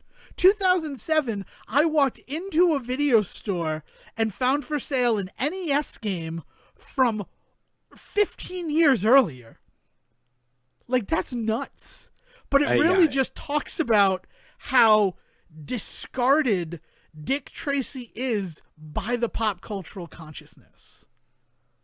I mean, it's one of those things where, and I understand this, I'm not begrudging anybody that feels this way about it, but there are so many people that I have talked to about this movie, not just in the context of us watching it for this, but it comes up. Like, weirdly, it's a fun one to just, like, drop it at parties and just see who remembers it, specifically because people always go, oh, right, Dick Tracy. I don't remember a fucking thing about that movie. It's like, no, you don't, do you? It's almost like at the end of that film, you by law have to start forgetting it instantly. I mean, it might be neuralization on display. The Men in Black may have engineered Dick Tracy to erase our minds. Yeah, that drive into the sunset at the end is actually them erasing your memory of the rest of the film. I have one big question about this movie. It's really my last big question about this movie. Yes, please. Why does the kid suddenly care whether or not Dick is a good cop or not? Like, it becomes on screen important to him that he see Dick Tracy be good. Like, I think specifically the moment when he's watching Dick get brought downstairs by Big Boy and Flat Top and Tickles or whatever, Whispers, whatever the other guy's name is, Giggles. Numbers? Is it Numbers? No. It's something like Itchy or Scratchy or something like that. Like, because he constantly scratches his face. That's what it is. So I think it's Itchy. But anyway, so he's brought into the basement and tied up and all that, right? But what leads to that is they try to bribe him at first. And there's a moment where we all know he's not going to take it, but he acts like he's going to, just so that he can then do the turnabout and throw the money in Big Boy's face, right? Yeah. And we are in that given like insert shot after insert shot after insert shot of this kid like slowly watching and reacting to it in like mugging in the best ways possible that only a child actor can, right? And he's just like, he's offended at first and he's worried and he's angry, and then all of a sudden he sees him throw the money and he's happy, and then he's scared. It's crazy how invested this kid in that moment and beyond in Dick Tracy not being a dirty cop. Like, he doesn't seem to care that Dick Tracy is a cop. He only cares that Dick Tracy is an adult, right? But he only cares that Dick Tracy is feeding him whenever he wants to eat. And so, like, it's really, it's not given the leverage it should have been given for me to give a shit about Dick Tracy misbehaving in that moment, for me to think, oh, he's breaking this kid's heart. It's just such a weird moment. Why does the kid care? I don't know. I couldn't begin to tell you. The kid, for as good an actor as Charlie Korsmos is, right? Mm-hmm. Like, just up and down the board, he is a fantastic actor. And, like, it's one of those reasons why people, like, why doesn't he act anymore? Like, that was a question that was asked all the time in high school, and I'm like, I don't know who you're talking about. He's not Jumanji, is he? No, he's not Jumanji. Okay, yeah. Yeah, so that'd be crazy, right? Rob, like, you could see it connect that way. I was with Dustin Hoffman and Dick Tracy, and then I was in that with Hook, and then I met Robin Williams, and then I'm in Jumanji, but that doesn't happen. That'd be crazy if that did happen. That's what it is I'm thinking about him scenes with Robin Williams, and that's exactly why I was thinking Jumanji. Yeah. Okay, sorry. It's completely, understood. But, like, that character, the character of the kid is so inconsistent. Like, I don't get it at all. It makes no sense that he ever winds up in the orphanage. Because why doesn't he just run away again?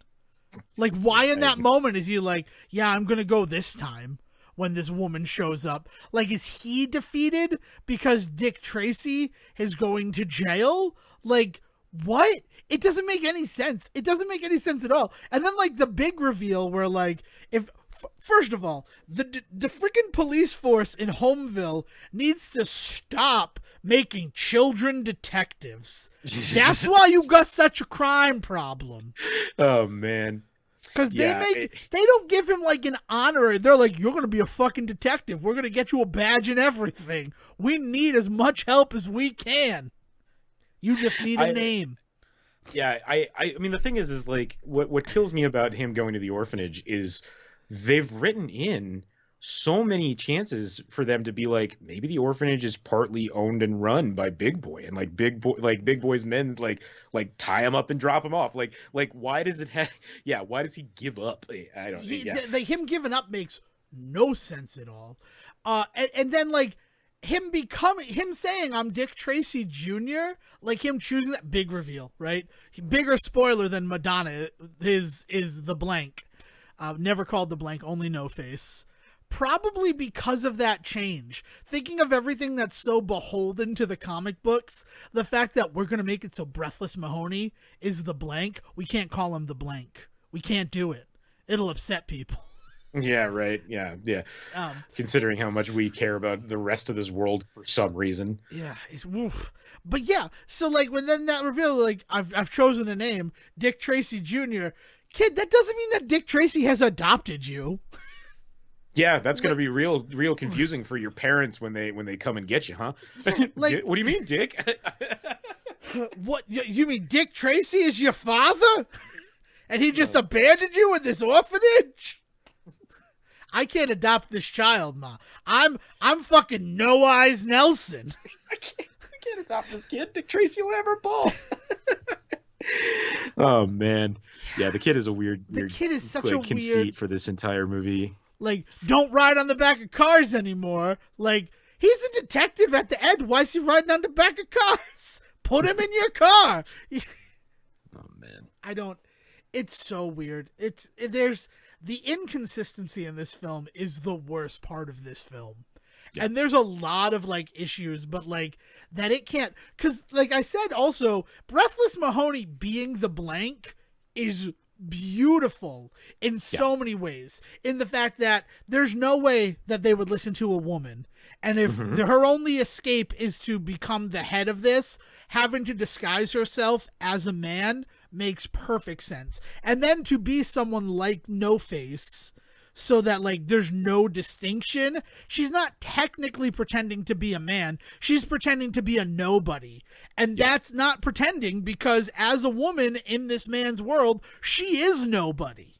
right. Like, Yeah, no, I mean, it's an amazing story. It really is. If they had focused so much more on her and less on Dick Tracy, I think I would have enjoyed this movie tenfold and also more, you know? the plan to like frame Dick Tracy for the murder of the DA is brilliant. Yes. Like, we'll knock out Dick Tracy, we'll kill the DA, and then we'll have someone wear Dick Tracy's iconic clothes to go upstairs, and then, oh, Dick Tracy woke up with the DA dead underneath him. He must have killed him. And like, where's your argument, Dick Tracy? I mean, it works. That's the best part about it, is it's a flawless plan and goes off flawlessly. Yeah, it's great. And it shows that, like, Breathless Mahoney knows what she's doing.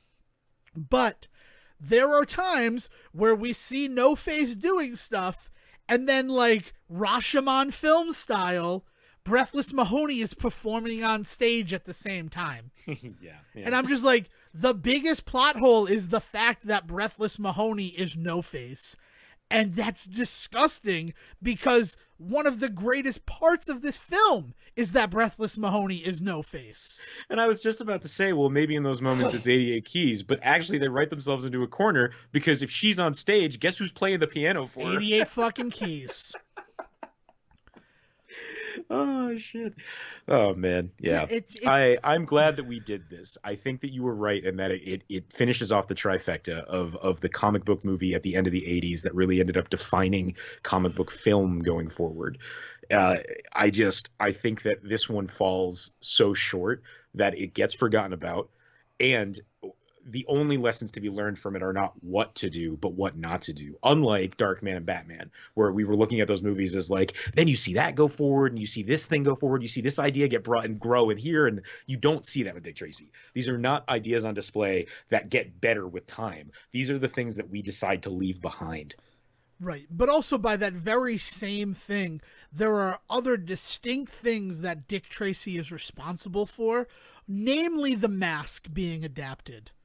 Like, we talk a lot about we're gonna take chances with the things that we adapt going forward.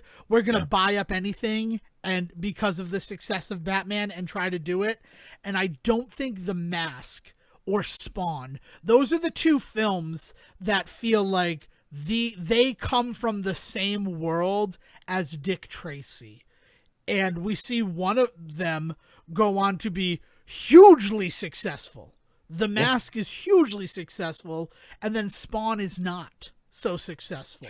Well, so let's talk about success for 1 second. Yeah. Because Dick Tracy ends up making $100 million to $120 million, depending on what source you're looking at, and it's a $40 million movie. So by all accounts, successful film. Yep. Canned critically in a lot of ways, really torn to shreds and then forgotten about by time, but still a successful enough film that nobody is gonna like Nobody goes back and rips on it the way they do like Troll 2 or anything like that, right? So like it's not the Room of comic book movies. It's just meh, right?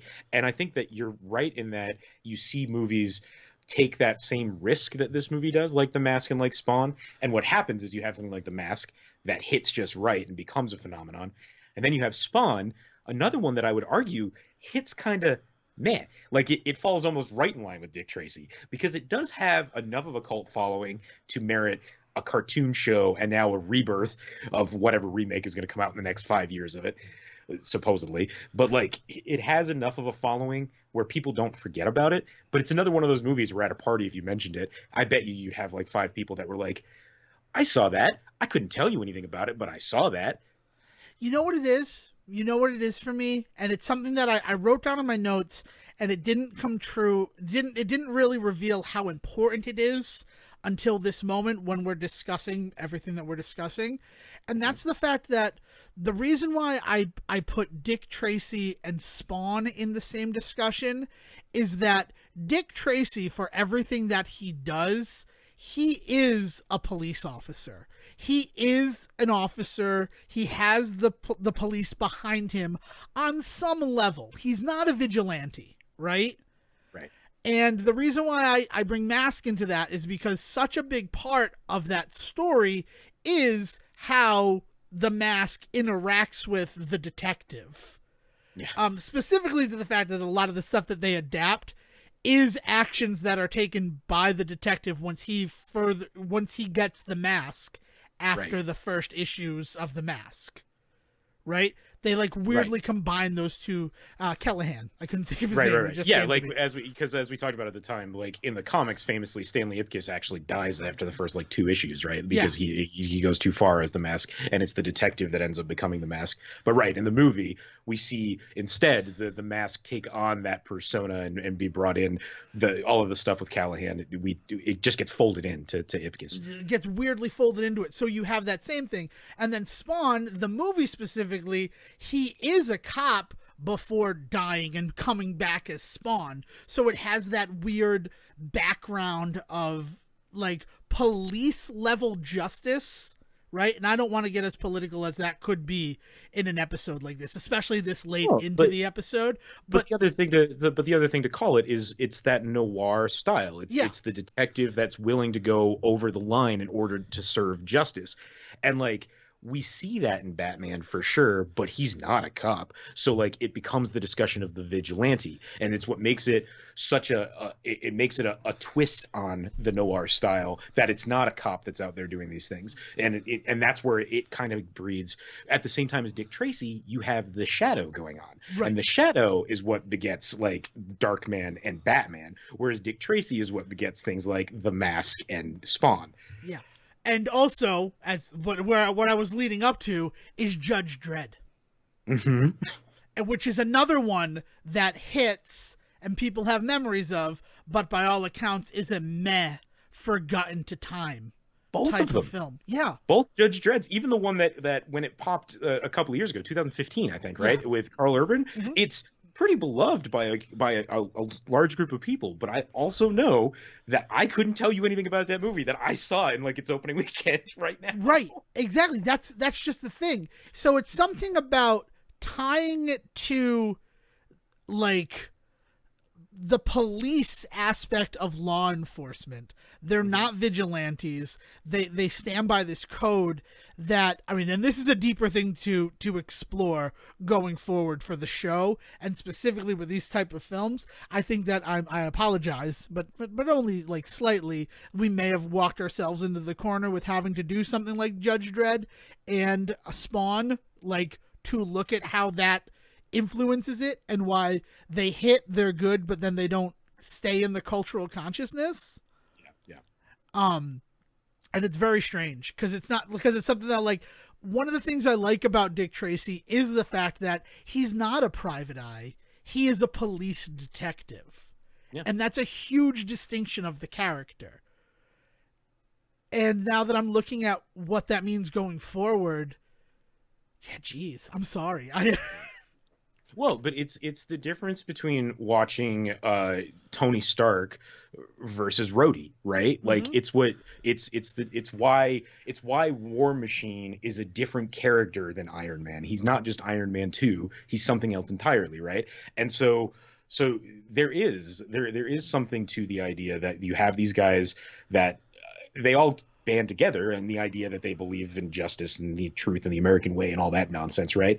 But at the end of the day, where they draw their moral codes from, where that line in the sand is placed for them, is based entirely on what side of the law do they start on before whatever inciting event puts them in the position that they are now a quote unquote superhero, right? Is like you look at Dick Tracy, and God, you better believe he has some fucking superpowers considering what he gets away with in this film. But like the idea being that like where he comes from before the inciting incident of this film is he was already a policeman. He wasn't just a schmuck on the street that got attacked and decided he was going to become a He private didn't get eye. attacked by a yellow raincoat and then become the world's best detective. Right, exactly, right? Like he already was a pretty damn good detective that is just put into extreme situations in this film that we're supposed to believe he both has never been in before but also is apparently in all the time.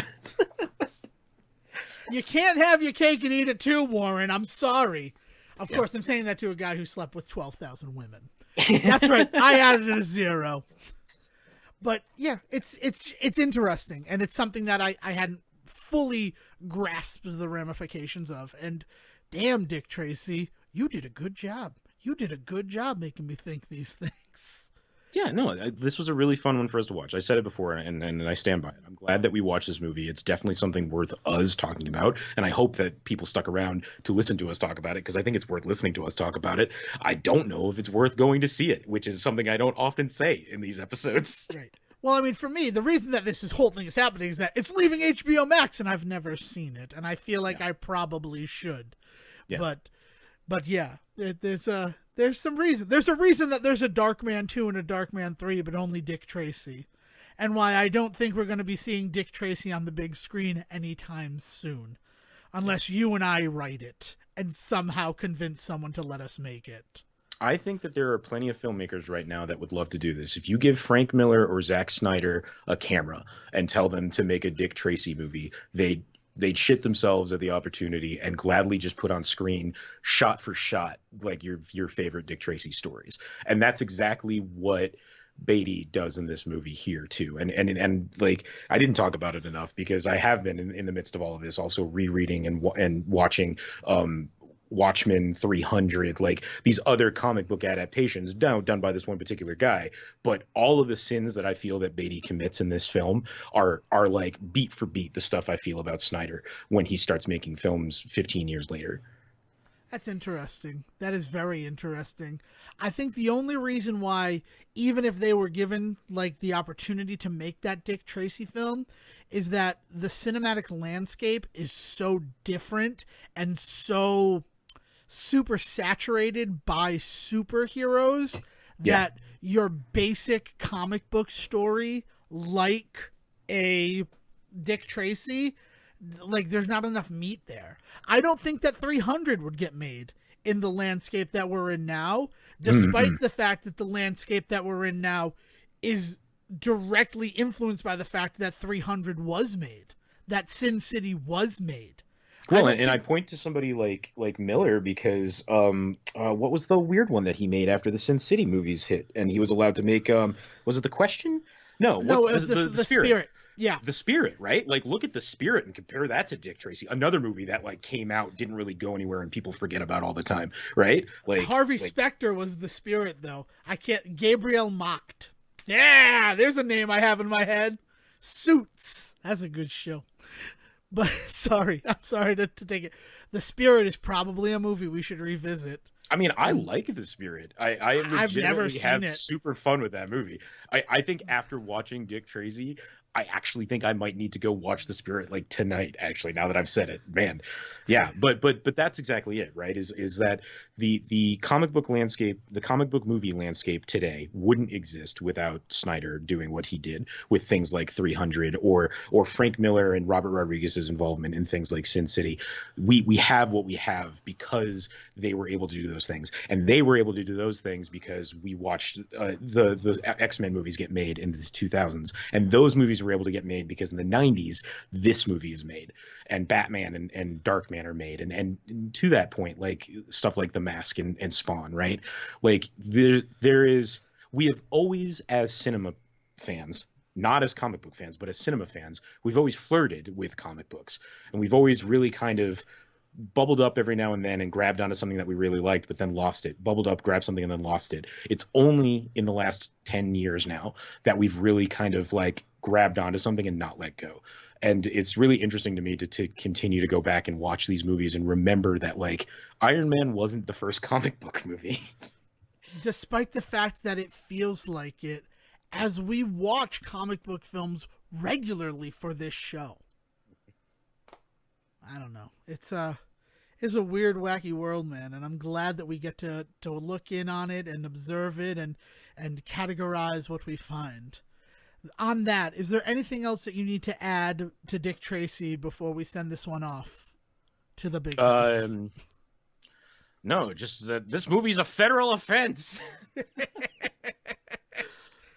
Dude, the fact that it's kidnapping that's gonna bring him down is just so sweet. Kidnapping, that's a federal offense. Get the hell out of here. Does he play Capone in what is it, Untouchables with the bat? I don't think it's him. No, I don't think. Yeah, I'll have to go back and see who I that think is. it's Hackman, right? Isn't it Hackman and Costner in Untouchables? Well, no, it's Sean Connery and Costner as the Untouchables, but somebody plays Capone in that movie, and I might be him, but the idea that Capone was always brought down for tax evasion, it's always funny to me to see in these movies when they find like oh, the thing he's gonna get called out for after everything we've seen this dude do in this movie is not actually kidnapping this woman. Dude, and that's just so ridiculous too. That like, yeah. Why did you kidnap her? Just turn her over. Continuing to run away with her is the problem. I wrote in my notes as they were going underground, him and Tess were on the like the whatever, the fucking dolly through the pit underground. At that point, I'm pretty sure Al Pacino forgot that he was being filmed. Oh, I want to look at mine because I think mine is like the only way to stop kidnapping this woman is kidnap her further. It's a fucking movie. Yeah, but that's Dick Tracy, man. And speaking of that, the one that I would have, Glenn Headley is a fucking treasure. Yeah. And I don't sing her praises enough. I love Glenn Headley. I honestly do. And I'd like to see if we can throw some more love her way, because some of the roles that she has played in Hollywood are like so close to my heart. Yeah. And every time I see her, I'm so happy, and then I'm like, oh, why is it Dick Tracy? Yeah. But yes, she shows up in some Steve Martin movie, and I'm killing. Oh, it's Dirty Rotten Scoundrels. Yeah, she's so good. Yeah. We should give some love to Glenn Headley with some time capsules coming up, because watching her in this, Tess Trueheart is like a nothing character, and she steals the show every time. Jesus. After watching that kid get saved from domestic abuse, listening to her threaten to break his arm was something else. Oh, speaking of that, she throws away that baseball. I don't know what the lesson is there. Why did you throw that baseball away? But then also, the kid using the baseball to break the basement window to save Dick Tracy, that was unnecessary. Because then you just push it open. You don't like reach in and unlatch it. Yeah. Why did you do that? I think that's the moral of this movie, Devin. Why did you do that? Why did you? Damn. Look at that. I stumbled right into it. All right. So if you would like to share your potential script for Dick Tracy 2, Dick in Paradise, you can find Siege online at Siege vs. the World. And if you have any other suggestions for these gone but and somewhat forgotten comic book movies, hit Devin up at Devin D. Decker.